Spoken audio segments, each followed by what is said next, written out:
Ang programang ito ay rated SPG. Striktong patnubay at gabay ng magulang ang kailangan. Maaaring may masiselang tema, lengguwahe, karahasan, sexual, horror o droga na hindi angkop. Ako nang bahala sa attorney mo. Sa lahat. Basta siguraduhin mo lang. Narito na nga ating pakabangan ngayong Sabado sa Abot Kamay na Pangarap.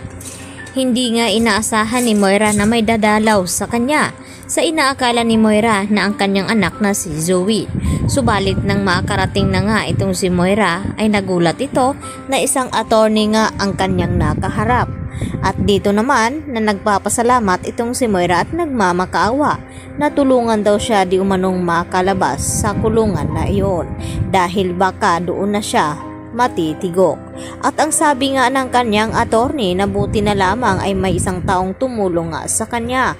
At nagtanong pa itong attorney na ito na kung sino nga ang gumawa sa mga pasa sa mukha dito kay Moira. At dito naman na sinabi ni Moira sa attorney na ito na hindi na daw bale, ang mahalaga ay makakalaya siya doon. At akala ni Moira na tinulungan ito ng kanyang kaibigan na si Nerissa Sandoval.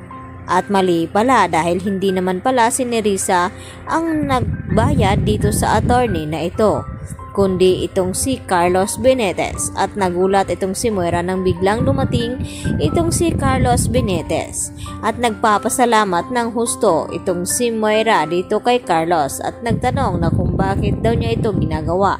At ang sagot naman ni Carlos kay Moira na ginagawa niya ito upang hindi daw sila madawit ni Zoe dahil pinoprotektahan ni Carlos Benitez ang kanilang sekreto ni Zoe na hindi siya masangkot sa kaso na sinasangkutan ni Moira ngayon. At yun ang kondisyon dito ni Carlos kay Moira na siya na daw ang bahala sa attorney na magbayad alang-alang sa kanilang anak na si Zoe.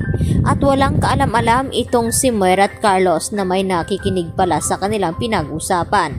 At walang iba kundi itong si Madam Lotus na kung saan ay binabayaran ito ni Giselle na magiging tainga at mata dito kay Moira.